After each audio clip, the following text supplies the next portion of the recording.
are back here on the GSMC Football Podcast, and keep yourself in the loop of everything football on the Golden State Media Concepts Football Podcast. The latest news on and off the field, be it college football, Big Ten, SEC, Big 12, Pac-12, ACC to the NFL. We've got you covered. Listen to the Golden State Media Concepts Football Podcast.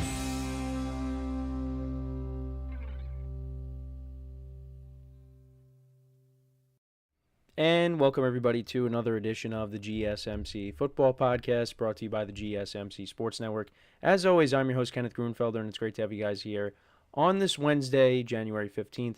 We have a lot to talk about on the show today. Before I get into that, just want to remind you guys, as always, to tip or donate and get your comments recognized. Make sure to hit that super chat button in the chat if you want to see me acknowledge any thought or comment you may have throughout the live broadcast. Makes the show more lively, more entertaining between myself, the host, and you guys, the viewers. We appreciate you guys' viewership each and every day. So any contribution you can make to the show means the world to us as we put out content for you guys each and every day. And also, the other way to help out the show is by going to the link at the bottom of the show segment on the ticker, gsmcpodcast.net. That is gsmcpodcast.net. So let's get into what we are going to discuss for today. So we're going to start off the show. We're going to talk about the Steelers. Should they move on from Mike Tomlin? With the most recent playoff loss to the Ravens, we'll get into that discussion. I'll give you my thoughts, what the Steelers should do. In the second part of the show, we'll get into something that I haven't gotten to yet, and that is one of the college football playoff games, the other college football playoff game between Ohio State and Texas. Ohio State winning that, so we'll get into that, the specifics of it. We'll also talk about Jordan Love and Justin Herbert, two quarterbacks that did not have a good postseason. They just played in one playoff game. So we'll talk about those two guys and the doubts that are being put on those two guys and whether I think it's an overreaction or not. Then we'll also get into talking about, we'll continue talking about Jordan Love, Justin Herbert, their teams, but the other teams that lost over the weekend as well and what they have to do to get back to the postseason next year. So we'll get into that, and then we will get into my power rankings, the top 5 teams going into the divisional round. So let's get into the first topic, which is talking about Mike Tomlin. Should the Steelers move off of Mike Tomlin? Now, this was going to be a topic of discussion if the Steelers were to lose, because the Steelers have been early playoff exits for some time now. They have not won a playoff game since 2016, the 2016-2017 playoffs when they beat the Chiefs. And Steeler fans are fed up. They are fed up with the Steelers and just how they get to the postseason and they're not able to move forward. And going into the game on Saturday, you kind of figured that it was going to be more of the same. The Ravens were the much better team. And even as the game progressed, early on, the Steelers looked like they just didn't want to play. Then they finally woke up in the second half and showed you a little bit of a pulse, but it was too little too late. And many people want Mike Tomlin gone. Now, I understand where they're coming from. I really do. Because it's been the same thing for years now. And they want change. Now, I don't think all the blame should be on Tomlin, because the Steelers have not found a franchise quarterback since Ben Roethlisberger retired. They drafted Kenny Pickett. That didn't work out well. I mean, last year, you had Kenny Pickett, Mitchell Trubisky, and Mason Rudolph all start games for you, and you still made the playoffs. There was a year where Ben Roethlisberger got hurt. That was the 2019 season. You had Mason Rudolph start some games. You had Devlin Hodges start some games, and somehow they didn't finish with a losing record. So, that shows how good of a coach Mike Tomlin is. But you need to find a franchise quarterback.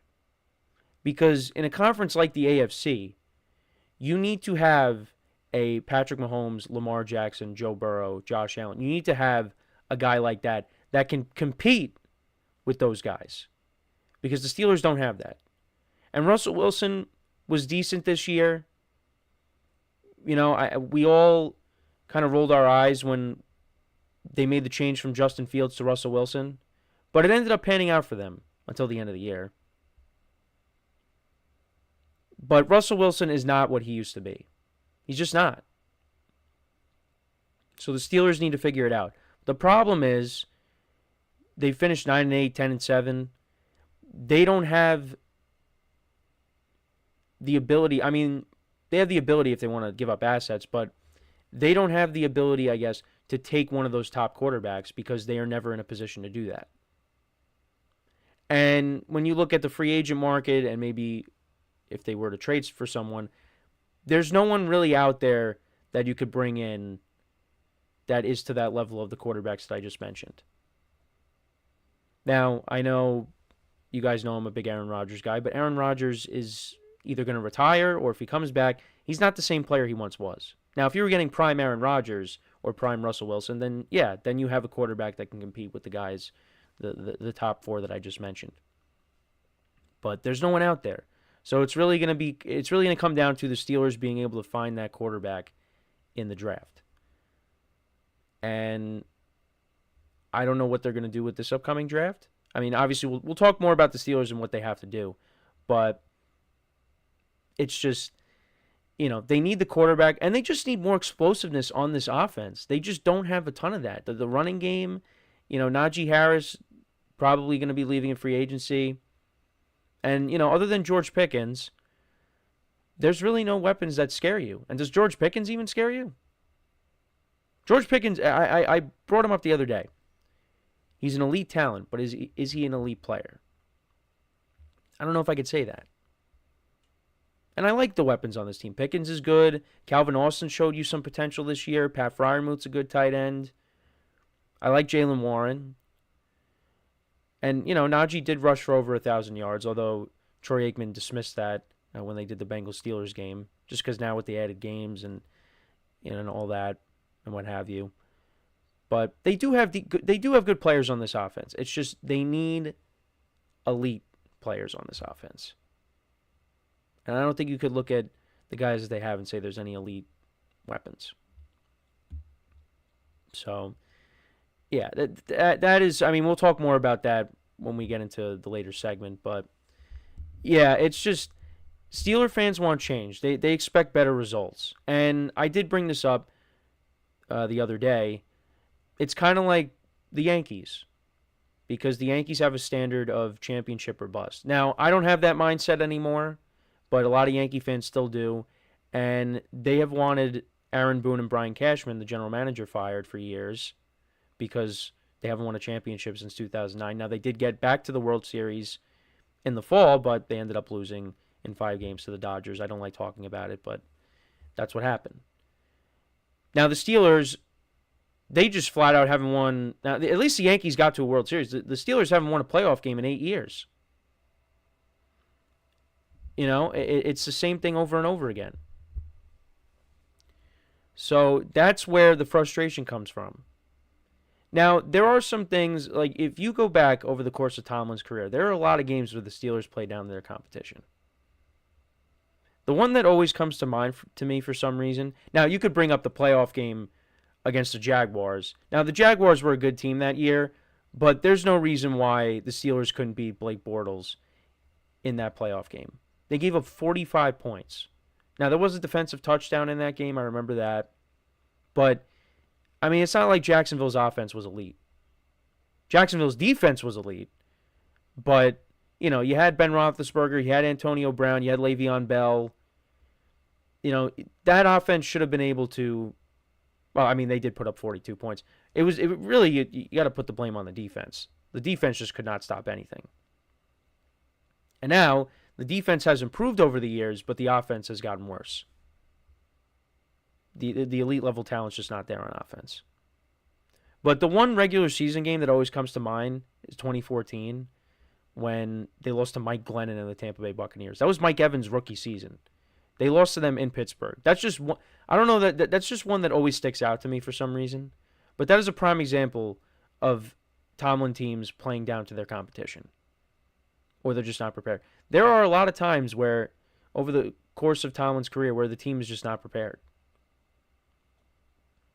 So, I get it from that perspective why they just want Tomlin gone. And they want to win playoff games. They are used to winning championships. And it doesn't seem like it's going to happen anytime soon, especially with how the conference is constructed with all these young elite quarterbacks. And the Steelers don't have one. But should they get rid of Mike Tomlin? Right now, no, because who are you bringing in? Who are you going to bring in that is going to be as good as him? I mean, there's coaches out there, and I know we've had the conversation in our production meeting, and Matt, one of our sports writers, is a Steelers fan, and he said he'd be willing to, not be good for a couple of years, I guess tank, get a good quarterback, and, maybe you get the right head coach, whoever that could be, whether it's a coordinator or someone like that.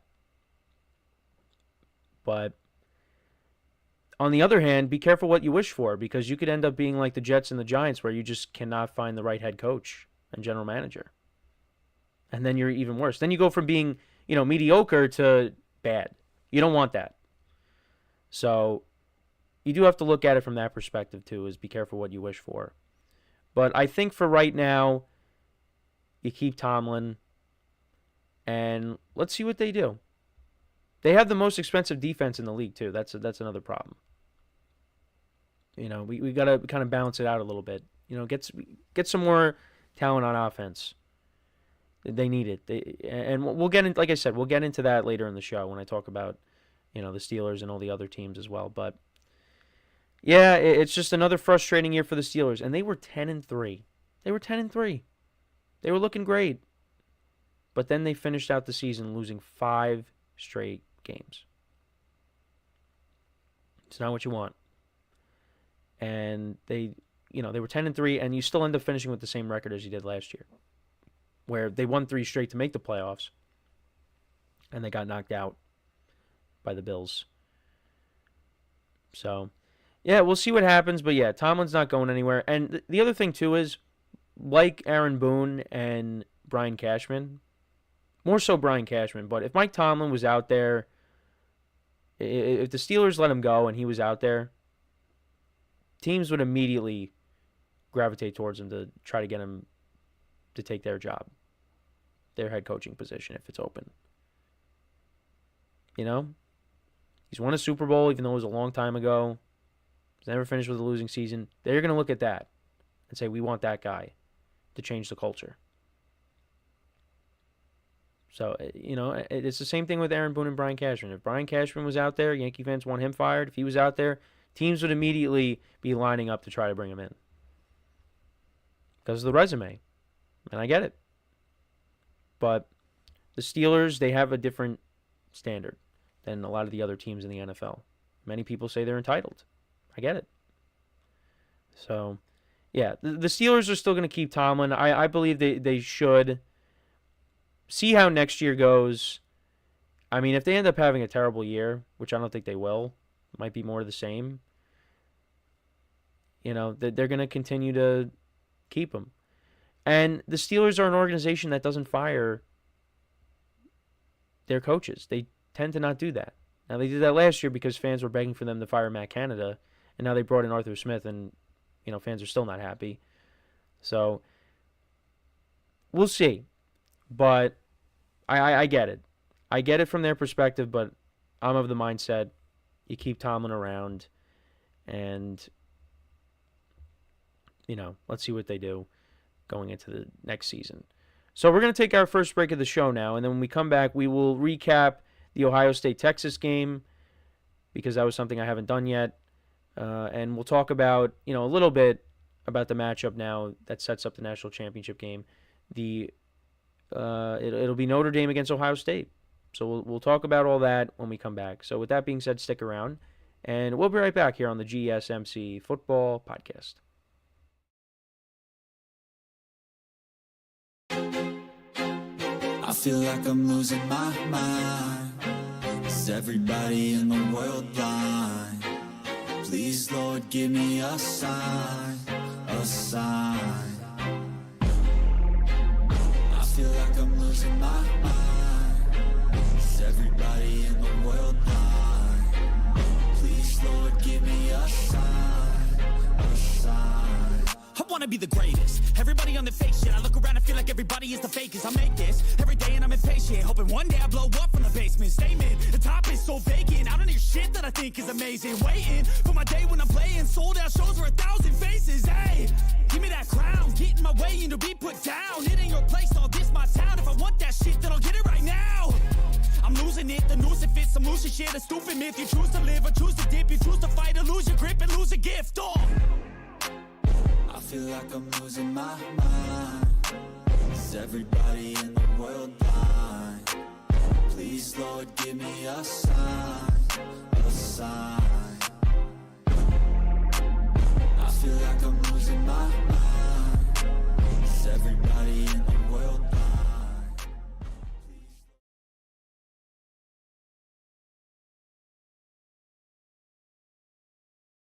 All right, and we are back here on the GSMC Football Podcast. And for the second part of the show, we're going to now recap the Ohio State-Texas game from Friday. Ohio State will now be advancing to the national championship game to take on Notre Dame. And this was an entertaining game. You know, the playoffs for the NFL were pretty lackluster. The games were not very good, other than the Commanders-Buccaneers game, which I was hoping Baker Mayfield would win that. But unfortunately, that did not happen. But that was still a good game. For the two college football playoff games, those were two good games. Now, the Penn State Notre Dame game was you would probably lean towards that being the better of the two, but they still had their signature moments. And I do have a graphic to be the background of this segment here. Well, really the foreground, and that is the Jack Sawyer scoop and score for the touchdown late in the game, but. Both teams, both offenses struggled at certain points during the game. This was kind of a defensive game at certain points. Ohio State got off to a roaring start like they have these entire playoffs. They went right down the field on their first drive, and you thought, here we go again. This is gonna be another blowout, isn't it?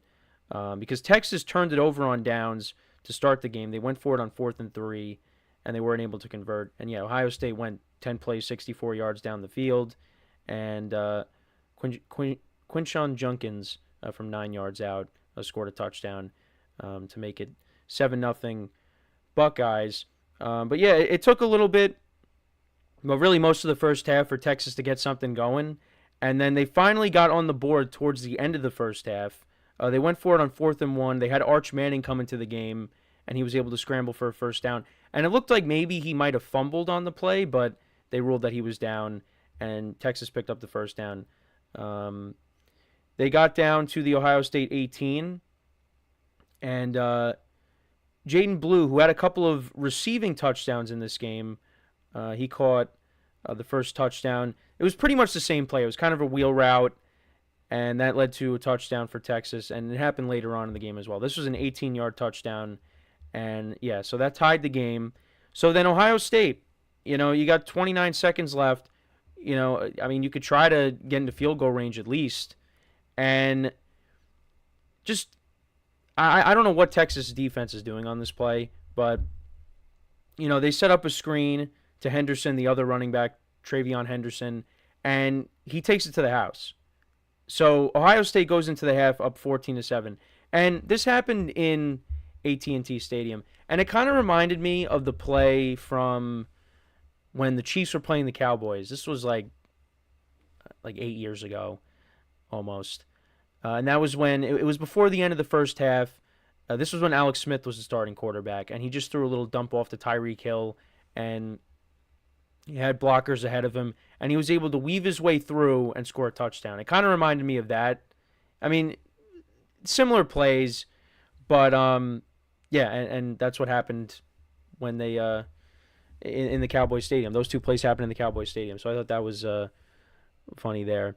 So, yeah, the Buckeyes were up 14-7 going into the half. But then they get the ball to start the second half, and Will Howard, this was one of his lone mistakes of the night, and that was the interception. But Texas didn't turn that into points. They didn't do anything with it. So, no harm, no foul there. Ohio State then punted on their next drive, and then Texas, they went 12 plays, 72 yards. Quinn Ewers started to get into a little bit of a rhythm. And it was the same play. Wheel route to Blue, 26 yards on 3rd and 7, and that tied the game. Now, there were more punts in the third quarter there. So we went into the fourth quarter. Ohio State did go up 21-14. They went 13 plays, 88 yards. And Will Howard picked up a 4th and 2. That was a crucial play in the game. And he kind of pulled a Daniel Jones where, there was all green grass in front of him, and the turf monster got him. The turf monster tackled him. And that was for 18 yards. So that got them down to the Texas 16. And they eventually got down to the Texas 1. And Junkins scored his second touchdown of the game, and that made it 21-14. So then Texas is driving, and they get down to the Ohio State 6, and Ohio State's defense, really stepped up here because Texas could have easily scored. They got to the 1-yard line, and Texas just denied them, or Ohio State denied them. So it was 3rd and 3 from the 6. There was a defensive pass interference, so that put the ball at the 2. Then there was another defensive pass interference, so that put them at the 1. They run it, don't get anything. And then they lose 7 yards on the next play.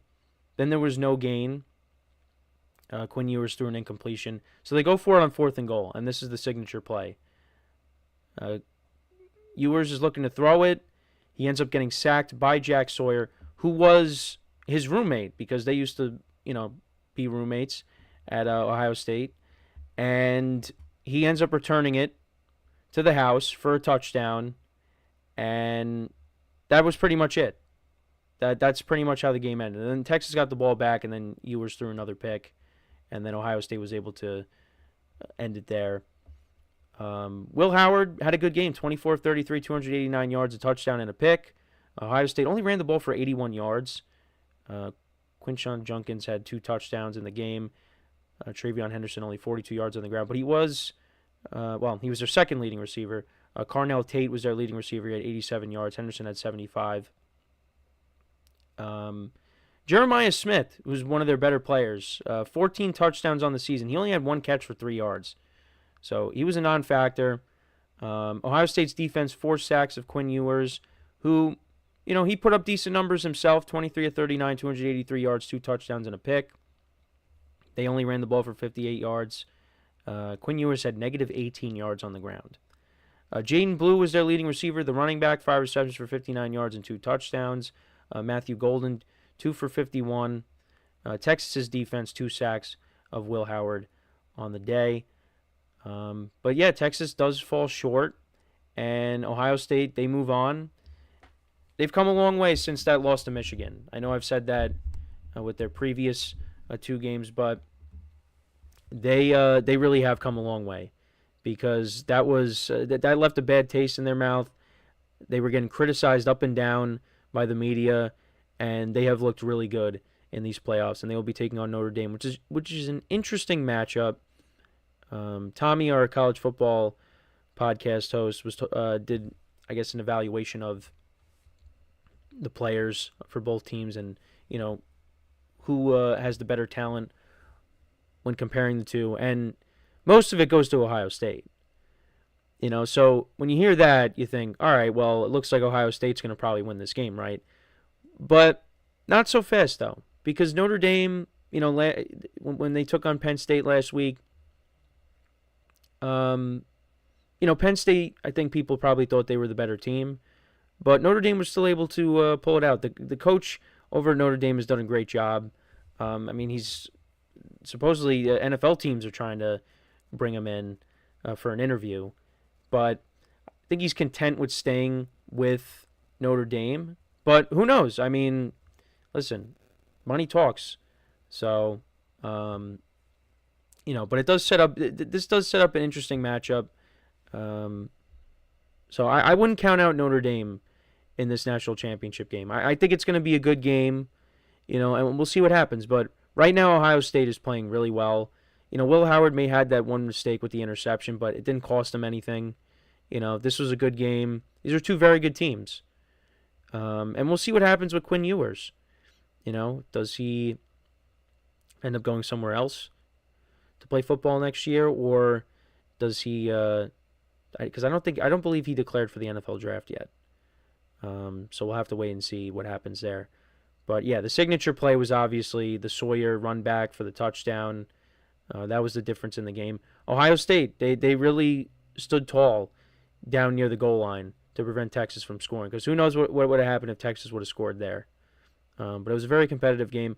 I think really the play that, other than the Sawyer touchdown, you go back to the end of the first half where Ohio State was able to get a touchdown off of that screen pass, Henderson taking that to the house.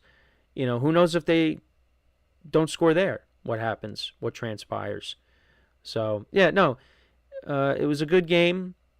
Again, these two games leading up to the national championship game, very entertaining. College did better than the NFL this past weekend, in my opinion. Well, college football was like the appetizer, and then the entree was just not. Entree was not very good. It was not very good. So, we'll see what happens. The national championship game is on Monday, and we'll see how it goes. Should be a good game. Looking forward to it. But let me know what you guys think, though, about the Ohio State-Texas game. Any early predictions for the Ohio State-Notre Dame national championship game as well. Any thoughts you may have, let me know in the comments. So, before we go to break, just want to remind you guys once again to tip or donate and get your comments recognized. Make sure to hit that super chat button in the chat if you want to see me acknowledge any thought or comment you may have throughout the live broadcast. It makes the show more lively, more entertaining between myself, the host, and you guys, the viewers. We appreciate you guys' viewership each and every day, so any contribution you can make to the show means the world to us as we put out content for you guys each and every day. And also, the other way to help out the show is by going to the link at the bottom of the show segment on the ticker, GSMCpodcast.net. That is GSMCpodcast.net.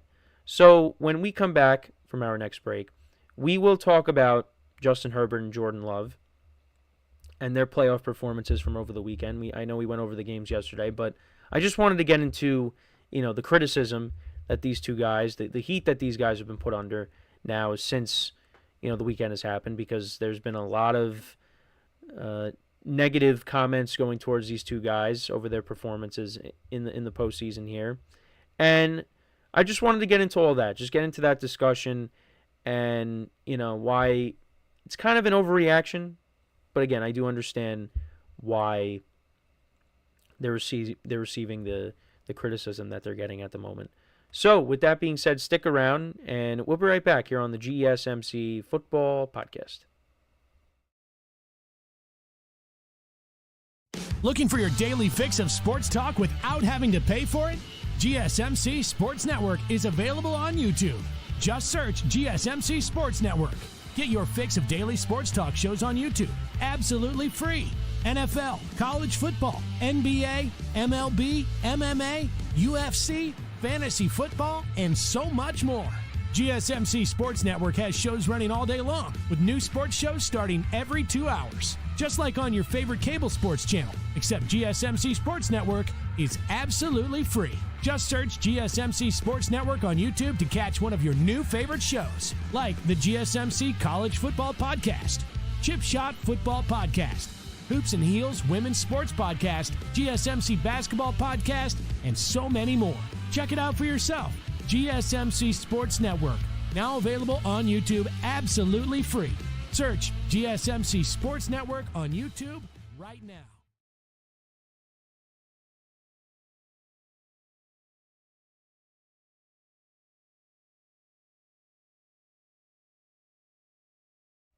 All right, and we are back here on the GSMC Football Podcast, and for the third part of the show, we're going to now get into talking about Jordan Love and Justin Herbert, their struggles from this past weekend, and just the heat that they've been receiving for them. So we'll start off with, I guess we'll start off with Jordan Love. I didn't really know which one to start with, but we'll start off with Jordan Love. So he was not great. Well, both quarterbacks were not great. He threw 3 interceptions in the game on Sunday against the Eagles. It's just the Packers offense just could not really get into a rhythm. Josh Jacobs had a good game. He had that touchdown run that, gave them a touchdown finally. But, yeah, 20 of 33, 212 yards, no touchdowns, 3 picks. And, he's receiving a lot of heat for it. Did not play well. I will say that, and this goes for both of them, yes, they do deserve blame. And it's not like Jordan Love was coming in with a lot of momentum like last year, because last year Jordan Love was coming in playing as good as a quarterback as anybody else. And this year, that was not the case. They were coming in off of 2 straight losses to the Vikings and to the Bears. Jordan Love got dinged up in the game against the Bears. It's just, I didn't really like the Packers' chances going into the game. I thought they could keep it close, and they did keep it close. But the passing game really just couldn't get anything going. But the other thing, too, is, and look, I don't want to make excuses, but at a certain point in the game, he was down his top 3 wide receivers. Christian Watson was already out.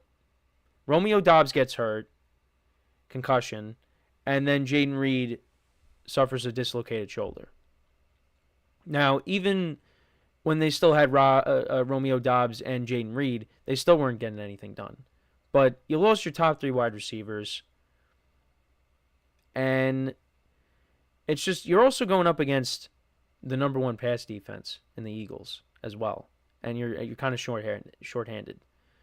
But the problem with that statement is, you could say, well, if Jordan Love is really that guy, he should be able to overcome it. And I understand that. But I don't think we should be overreacting when it comes to these 2 guys and say they're not it. I really don't. I think it's an overreaction. How many people really thought that the Packers were going to go into Lincoln Financial Field and beat the Eagles? Because on social media, the Eagles fans just thought they were going to walk all over the Packers. And they kind of did. I mean, well, they didn't really have to, because the Packers struggled offensively the entire game. And the tone setter was the beginning of the game when the Packers fumbled the kickoff, although it looks like Keyshawn Nixon might have recovered it. So I don't know what happened there. But yeah, that was a tone setter. Not a lot of people expected the Packers to go in there and win. And yeah, I mean, it falls to the feet of Jordan Love and the offense, and also Matt LaFleur's receiving heat as well. They got to come back and be better. And that's something, going up against these better teams, Matt LaFleur has got to answer to that, because that's something that he's kind of struggled with over the years as the coach of the Packers. Sometimes the Packers get punched in the mouth and they just don't punch back. That was during Aaron Rodgers' time. I thought last year, they really did. It looked like they had a chance to do something, because they had a chance to beat the Niners as the road team. And, one thing led to another. They ended up losing. And then going into this year, this was the year that, myself included, we were all high on Jordan Love. Jordan Love got paid a huge contract. He dealt with some injuries this year. Both players, between him and Herbert, they both dealt with injuries this year. And, they were able to overcome it, because Malik Willis stepped in, did a nice job. Jordan Love comes back. But against these better teams, they struggled. The Packers, they lost twice to the Eagles. They lost twice to the Lions.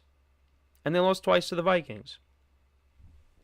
And look, the Eagles and the Lions have the top 2 seeds. Well, the Lions have the 1, the Eagles have the 2.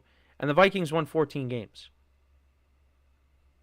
So for the Packers, you failed to beat those teams. Those are some of the best teams in the NFL. And you weren't able to knock them off. The Packers were barely in my top 5 when I would do my power rankings each week. I think they were maybe in it like once.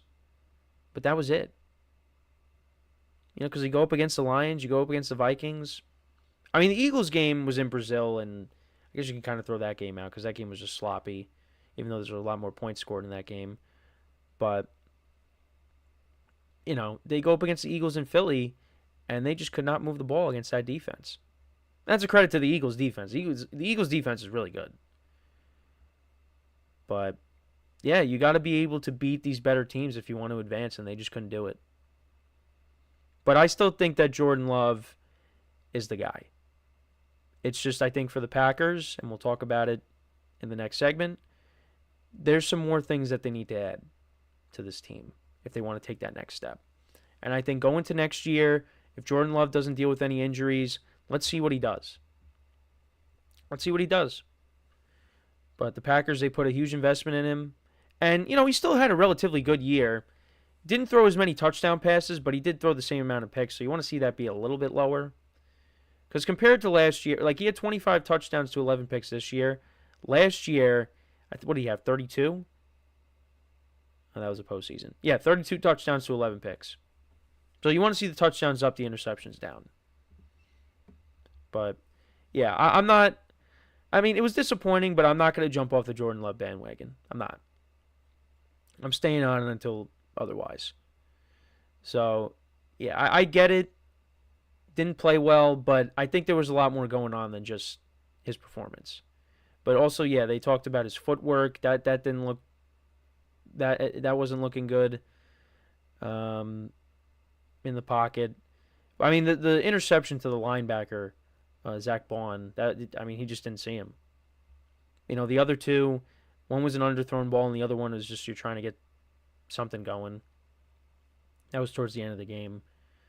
So, yeah, I would probably... 2 of the 3 picks are his fault. I guess they all are his fault, but one of them you're just throwing it up and hoping something happens. So, but I get it. He wasn't good, but let's not say Jordan Love's not the guy. Let's see what he does next year. If next year he regresses even more, that's a problem. But we're not there yet. So I'm not ready to jump off of Jordan Love's bandwagon, and I am most certainly not jumping off of Justin Herbert's bandwagon either. I wouldn't really say I'm on their bandwagons, but still. Or my stock, selling my Justin Herbert stock and my Jordan Love stock. Justin Herbert is still a really good quarterback. The problem with him, though, Jordan Love won playoff games last year. He won a playoff game. Justin Herbert has not won a playoff game. Hasn't. Last year, Jordan Love, that was his first year starting. Justin Herbert, you are now going to be going into year 5? Year 6? Yeah. Yeah, year 6. And you still don't have a playoff game. You still don't have a playoff win yet? That's a problem. Now, it's a little bit different with Justin Herbert because, a lot of people did not expect the Chargers to make the playoffs. I thought they could be a team that finishes with 9 wins. They did, and then they got 2 more after that. And they made the playoffs against the Texans, which I thought was a game that they could win. But then you kind of saw why, people didn't expect the Chargers to make the playoffs. And this is something that they will address in the offseason. They're gonna have to add more weapons. Now, they looked good on their first drive. They went right down the field. Now, you would have liked to have seen them get 7, but they ended up only getting 3. And then after that, the Chargers just struggled to move the ball. He had that one big play to Ladd McConkey for the touchdown, but other than that, Justin Herbert was even worse than Jordan Love. He threw 4 picks. Now, some of them were not his fault, but especially the Will Dissly one, because that one just went off his hands. But, yeah, he was not great. And the Texans' defense, they got after him. They were able to put pressure on him. They just could not get anything going. They couldn't run the football either. At least for the Packers, they were able to establish something with on the ground with Josh Jacobs. But Chargers couldn't do anything. They were one-dimensional in that game, and then they were really no-dimensional. Again, Ladd McConkey had almost 200 yards receiving, but you need more than just him to step up. And they didn't have that. And the Texans' defense is pretty good. But Justin Herbert, so far, his playoff resume, he's 0-2. He was part of a collapse when the Chargers blew it against the Jaguars. And then with this game where he just did not play well. Other than the first drive and, I guess, when he threaded the needle to McConkey and McConkey did the rest. He was not great, but Justin Herbert is very talented, and you just got to surround him with more talent. And let's see what he does then next year. But, it's true, though. We just rank him with the upper echelon of quarterbacks because of the talent. but the body of work just is not there yet. And he's put together good seasons. You know, that's why people put him in that upper echelon. But how people measure you is by your playoff success, and he does not have that right now. He's 0-2. So, you got to start winning playoff games, and then people will take him more seriously. Listen, if you don't want him, I'd take him on the Giants. I'd take him and Mike Tomlin on the Giants. You know, like, I think any team that's, needs a quarterback would take Justin Herbert easily. But, yeah, I get it. I think it's just because for a lot of people, they see that, everyone's praising Herbert for things, and it's just, oh, he's overrated. Because I actually did a topic on Herbert being overrated and whether he was overrated or not. And I said no. Well, in my eyes, I don't think he's overrated. But now, when we see what happened in the postseason, maybe we got to keep him in a lower tier than the upper echelon of quarterbacks. Like, for me, Justin Herbert can be a top 5 quarterback. But got to start showing it in the postseason. And he hasn't done that. But this year, Ladd McConkey was your best weapon, a rookie.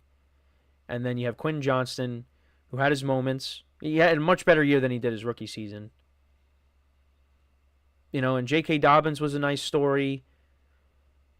But they need to add more to this offense. They're just getting started. I think Harbaugh and Herbert are going to win their fair share of playoff games. Next year, they have to do that. Because, I'll come on next year if they lose again and say, well, I don't know.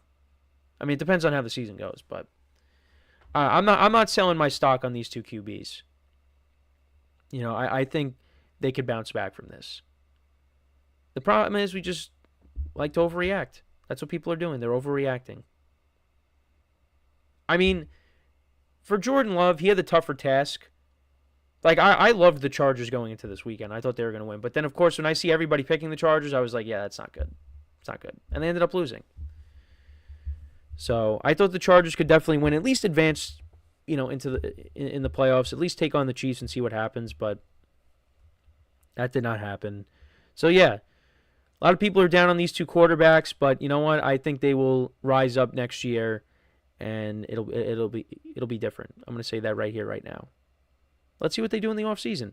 But speaking of the offseason, speaking of these two guys, we will continue to talk about them and the other teams that lost this weekend, and we'll talk about what the losing teams have to do to get themselves back in the playoffs and to improve in 2025.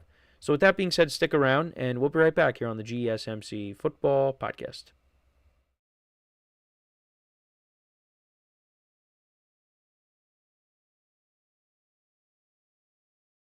For the best and latest podcasts available anywhere, go to the podcast app on your cell phone and type in GSMC to access free content-rich podcasts on health and wellness, book reviews, sports, entertainment, relationships, social media, movies, technology, finance, and even weird news. Subscribe and download the GSMC Podcast Network's family of shows, available everywhere podcasts are found.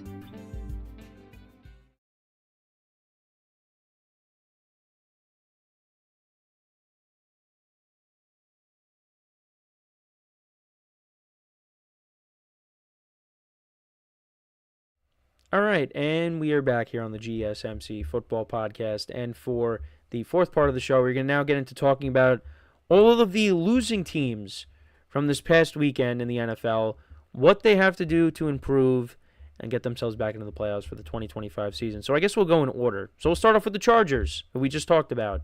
So their defense played really well this year, and you kind of figured that was what was going to happen when Jim Harbaugh took over.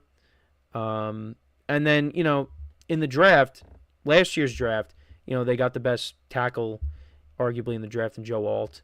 The interior offensive line, I guess, struggled a little bit against the Texans. I mean, the offensive line just struggled in general against that Texans pass rush.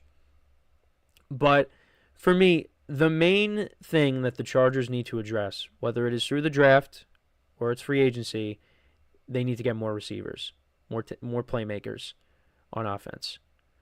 Lad McConkey, you got a receiver there. Quinn Johnston, he could be your number 3.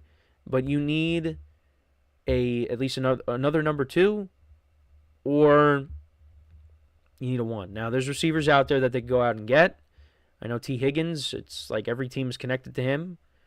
I remember seeing something about Chris Godwin. He's going to be out there. I don't know if the Buccaneers are going to bring him back. My guess is no, but we'll see. Receiver is what they need to address, and they are going to do that. And maybe they bring Keenan Allen back, because Keenan Allen said he either wants to play in L.A. or go back to the Bears.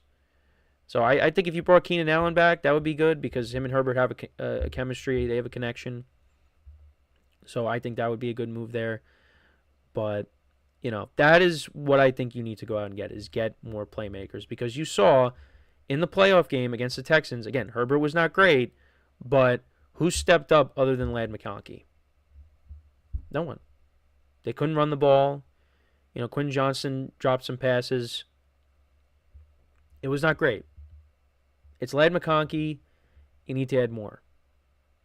So, get another back that can complement J.K. Dobbins. Like, I know you have Gus Edwards there and Kamani Vidal, but I think you need someone else in that running back room to complement Dobbins, because you also can't rely on Dobbins to stay healthy a whole year. I mean, look, he had a great year, but he also missed time towards the end. He was able to make it back, for the last couple games and the playoff game on Saturday, but can't rely on him to stay healthy a whole season. They need to address that as well. So we'll see what they do. But the Chargers are heading in the right direction, and they will be back in this spot next year. But yeah, that's my thoughts on the Chargers. Then we move on to the Pittsburgh Steelers. So kind of similar is offense. But the difference between them and the Chargers is the Chargers have their quarterback. The Steelers do not have their quarterback in the future. And I don't know what they're going to do at quarterback next year. Are they going to bring back Russ? Are they going to bring back Fields? Are they going to bring back both of them? Are they going to go out and get somebody else? Are they going to draft someone? What are they going to do? I have no idea. But quarterback is something that they need to improve. Because if they, like I talked about in the beginning of the show, if they want to compete with the elite teams in the AFC, just talking about the AFC, they need to improve the quarterback position. The other thing, too, is maybe you go and get a different coordinator. Because I know people are not happy with Arthur Smith as well. Now, was he better than Matt Canada? Yeah, I guess. But coordinator change has come up once again. So we'll see if they end up doing that, which I don't know. But the other thing, too, is same thing with the Chargers. You got to get more playmakers on this offense. They're probably not bringing back Najee Harris. You traded for Mike Williams, and he barely made an impact on the team. So what was the point of that? And also, speaking of receivers, so Deontay Johnson got waived by the Texans. So he went from the Steelers to the Panthers, then to the Ravens, and then to the Texans, and now he's just not on the team. So who knows what's going to happen with him now that the Texans let him go. But I wanted to bring that up. Maybe you bring him back. Maybe you try to patch things up with Deontay Johnson. I don't know, and vice versa. Maybe he tries to patch up things with them. Yeah, they need to add more receivers to this team, and let's see what they do with the running back position, because it doesn't look like Najee Harris is going to come back. So you got Jaylen Warren. Well, they got to bring somebody else in. Now, maybe they could have. If they didn't have Najee Harris, maybe they could have went out and tried to get one of the free agent running backs from, the last offseason. Because, they're still in the playoffs. Well, Josh Jacobs got eliminated, but you still got Barkley, you still got Derrick Henry, you still got Joe Mixon, who was traded. The running back position has... those guys put respect back on the running back position from the seasons that they all had. But yeah, I think the Steelers, if they do address the running back position, I feel like it's going to be through the draft. That's just me, though. But yeah, it's all offense when it comes to the Steelers. And maybe you go out and try to get, another pass rusher too, because, this defense is also getting older.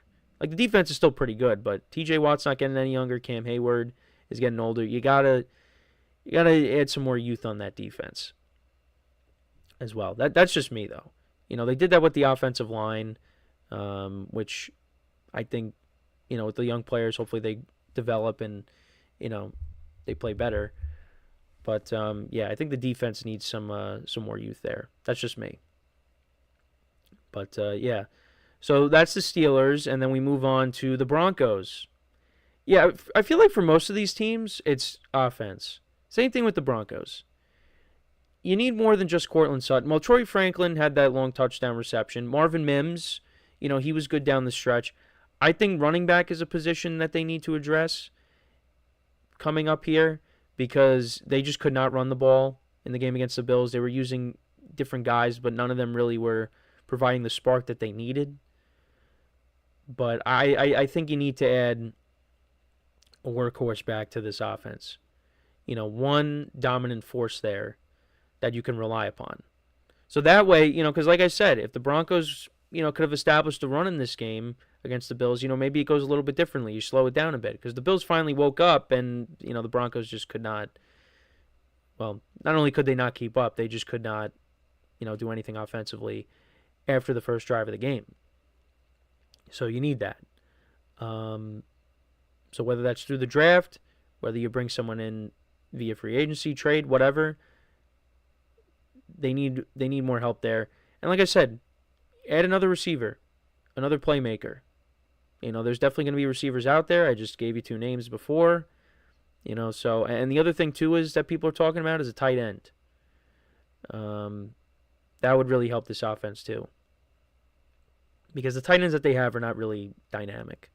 Adam Troutman, was with Sean Payton when they were with the Saints, but you need somebody else there.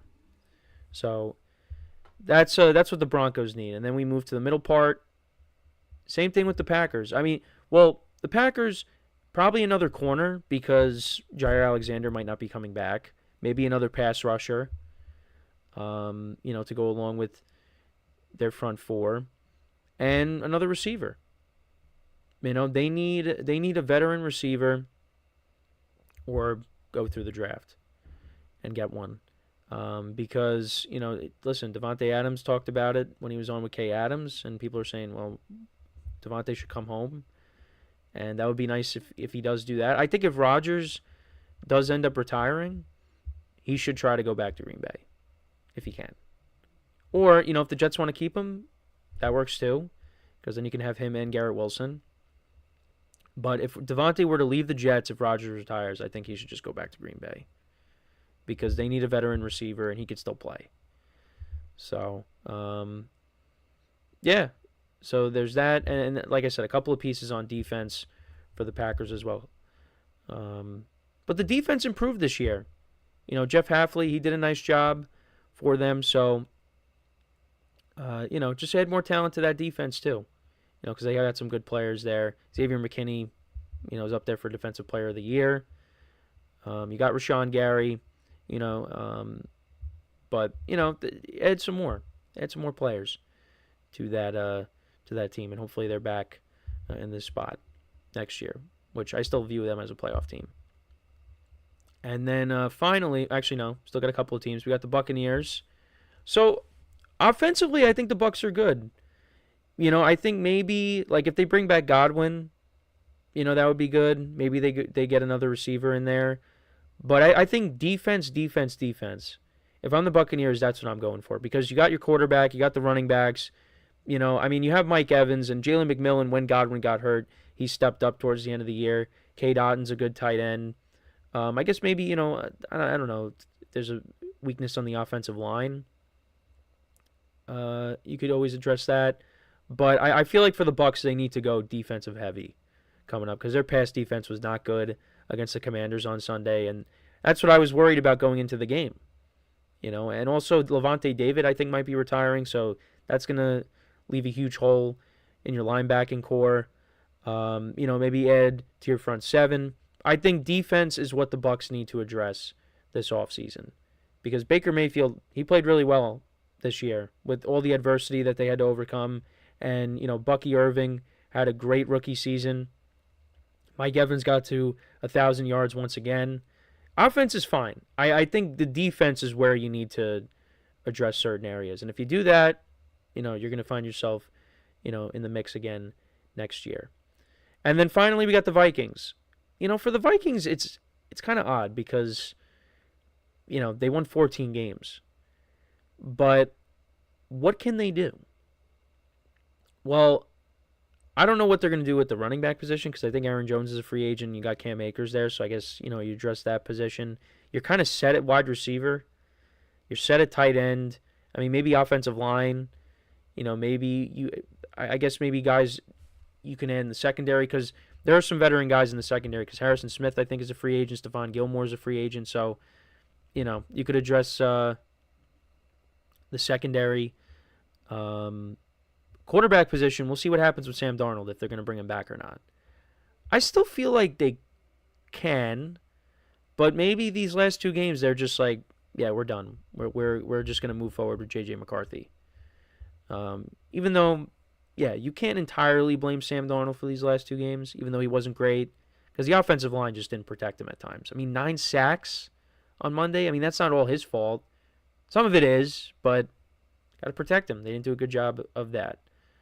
But yeah, that's what I think. A lot of offense when it comes to these teams. Improve the offense. I did say for the Bucs, they were the one team where I'm like, they got to go all defense or mostly defense. But everybody else got to add more playmakers, receivers, running backs. Maybe you want to improve the offensive line. The Vikings, they're the one team where it's like, well, I don't know what they're going to do at quarterback. If Darnold's going to come back, if they're going to start J.J. McCarthy, they're going to keep both, whatever the case may be. But that's my thoughts there. Let me know what you guys think. What's one area that at least one of these playoff teams has to improve on so they can get back to this point next year? Let me know in the comments. So we're going to take our final break of the show now. And then when we come back, we will rank the top teams going into the divisional round, top 5. So for one final time today, stick around, and we'll be right back here on the GSMC Football Podcast.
All right, and we are back here on the GSMC Football Podcast. And for the final part of the show, we're going to now get into my top 5 teams going into the divisional round this weekend. So, again, might be a little disappointed by the top 5 because it's kind of the same. There was at least one change, at least in the order. I'm kind of giving away too much, but anyways, let's get into that right now. So at the number 5 spot, I have once again the Baltimore Ravens. Now, you might be saying that's too low. I get it. Now, all these teams that are left are the elite teams. And I've said it before, any of these teams can win the whole thing. But they are coming in, playing really well. Derrick Henry, another big game. Lamar Jackson was efficient. They got the win against the Steelers. And they will be going up against the Buffalo Bills, who they beat up on earlier this year. Derrick Henry had almost 200 yards rushing in that game. But yeah, the defense is also playing better as well because the pass defense really struggled during the season, but they've been able to figure it out. And yeah, they're playing some really good football right now. But I for some reason I didn't move them up. I kept them at 5. It's very tough right now. It's very tough right now. But 5 is still good. Like I said, this is the elite of the elite. And we'll see what happens after this weekend because things can definitely change. If, upsets happen, certain teams lose, things can change. But I got the Ravens at 5 right now. And let's see what they do this weekend when they take on the Bills. At 4, I actually moved the Eagles down. I had them in the top 3. I moved them down to 4. The offense was a little rusty, passing game at least. Jalen Hurts was not spectacular, but they didn't have to be. That's the thing. Like, people were so turned off by their performance on Sunday offensively, but it's just they didn't have to be great because their defense was great. And that's why their defense, that's kind of why I'm leaning towards, putting the Eagles ahead of the Ravens. I didn't move the Ravens up. I did move the Eagles down 1. But, the Eagles defense, look at what they did to Lamar Jackson in that offense earlier this year. They didn't really have to do too much. They benefited off of turnovers.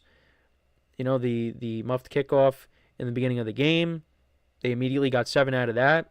And they really never looked back. They had the lead the entire time. And Saquon Barkley had a quiet day for a guy that had over 100 yards rushing.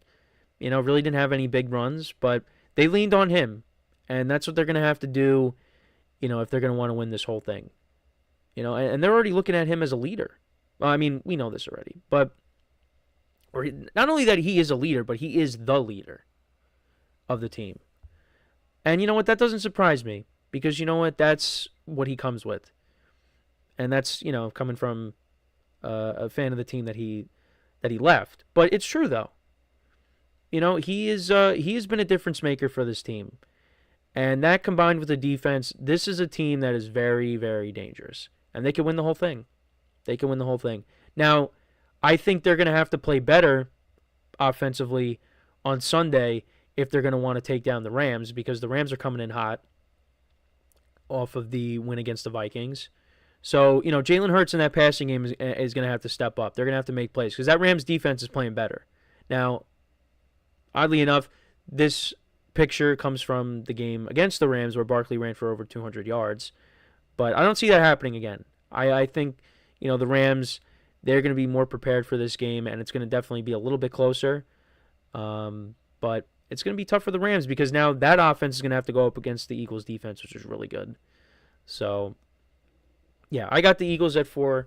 Again, the offense was not overly impressive on Sunday, but it didn't have to be. A.J. Brown only had 1 catch for 11 yards, But, again, they didn't need to be because the Packers just couldn't get anything going. At 3, I got the Bills. What a way that game started.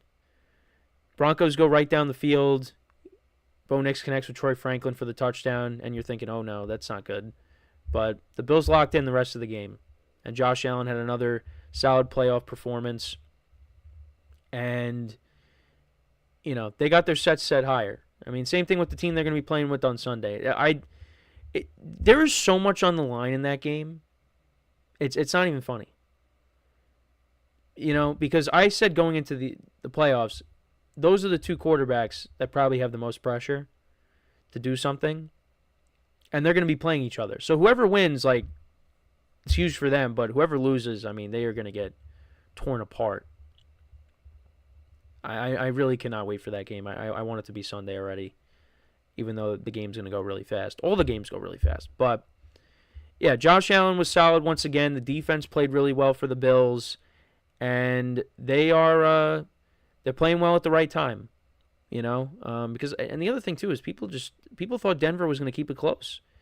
People thought there was a chance that Denver could upset them. I said that game was the game I was most intrigued by, but it ended up being a blowout. And, Josh Allen is spreading the ball around. It's not one guy that he's going to. He's spreading it around. Curtis Samuel had a good day. Khalil Shakir's had a good year. Keon Coleman caught the 2-point conversion. James Cook had a big day. Ty Johnson caught that touchdown in the back of the end zone. They got 2 good tight ends. You got Amari Cooper as well, who didn't really do much, but still you got him on the team. It's a plus. We'll see what happens on Sunday now when they take on the Ravens. It's going to be different. It's going to be a different kind of game because now it's in Buffalo. And the Bills, I think, are a better team than they were when they matched up earlier in the season. So I got them at 3. And then at number 2, got the Detroit Lions. They will be taking on the Commanders this weekend, getting a little bit healthier. They're going to be getting David Montgomery back. And, yeah, this has been arguably the best team all year. Jared Goff put together another great season. Jameson Williams stepped up this year. That was one guy that I was looking at as a guy that was going to potentially take that next step, and he did. Had over 1,000 yards. Amon-Ra St. Brown, one of the best receivers in the NFL. He had another big year. A good tight end, Sam Laporta. That defense, listen, they played well against the Vikings, and they really needed that bye, and that bye really is going to help them. But it sets up an interesting matchup with the Commanders now. I'm curious to see how that game plays out. But they really needed that bye week. They had an earlier bye week this year. It was week 5. So hopefully they get some more guys back and they're ready to roll on Saturday. That's the late game on Saturday. So looking forward to that. But yeah, they're going to start getting guys back and they're going to be almost whole. So yeah, I got them at 2. And then at number 1, no surprise, Kansas City Chiefs. And it's been a long time since we saw Patrick Mahomes and the starters play. Last time they played was on Christmas, which is almost a month ago. So they'll be playing on Saturday for the first time in a while. But you know what? It doesn't matter. It's the Chiefs. They can handle any kind of circumstances that they deal with. And, I mean, they could have played their starters last week. They didn't. But they're going to be ready to roll for this playoff game against the Texans. I fully expect them to win this game. I would be surprised if they don't, even though I always say nothing surprises me. But I expect them to win this game and get to the AFC Championship game and host it once again. Patrick Mahomes, his numbers in the divisional round, I wanted to bring this up because I saw this stat. I think it was it CBS that posted it? Yeah, CBS's Instagram. Patrick Mahomes' career in the divisional round. 6-0, 1,813 total yards, 16 total touchdowns, no interceptions, a completion percentage of 70.4, and then a passer rating of 115.8. Guy retires now, he first ballot Hall of Famer, easily. But that's what he does. He does not lose in the divisional round. And, I think that's going to remain the same here. So, yeah, to kind of run through the top 5 once again. 5, I got the Ravens. 4, the Eagles. 3, the Bills. 2, the Lions. And then 1, I have the Chiefs. Let me know what you guys think about these rankings. What would your rankings be? Let me know in the comments. We'll see what happens this weekend. We will see what happens this weekend. Because when we get down to just 4 teams, I'm just going to do a top 4. But, yeah, it should be a fun weekend. Hopefully the games are better than last week or this past week. But we will preview all of them on Friday. And actually, I just wanted to bring up something. A player that we talked about before. Some breaking news there.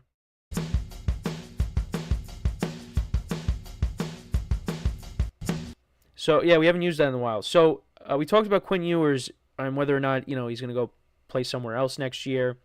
So, it seems that he is declaring for the NFL draft. His agent told ESPN he ends his career at Texas. He went 21-5 as a starter. And, so he is going to enter the NFL draft. So, that's another option for teams that might need a quarterback. We'll see where, the draft experts have him going, where his projection is. But that was made official. One of my friends sent that in our sports chat. So yeah, that's pretty much it for the show for today. Thank you guys for tuning in. Make sure to check out all the other shows as well. Like I said, Friday we will preview all the games, including the national championship game, because I will not be doing a show on Monday. So I'm going to preview the national championship game on Friday. But we will be back Tuesday through Friday of next week. But yeah, show tomorrow, show Friday, just no show Monday.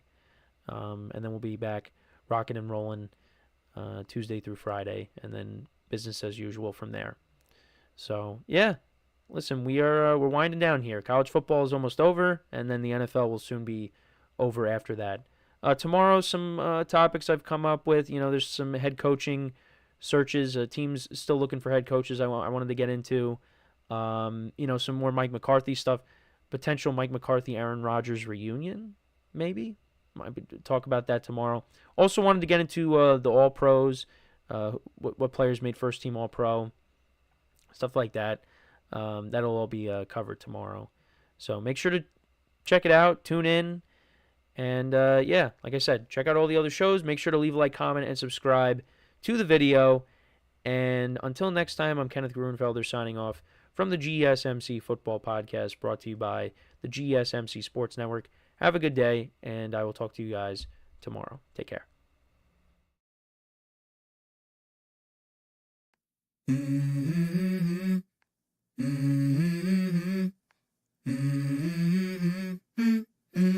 Let's go. I wake up to a little bit of drool on my pillow, feel like it's gonna be a bad day. Yeah, I'm tired of shit, and the coffee ain't hit yet, damn, ain't that great.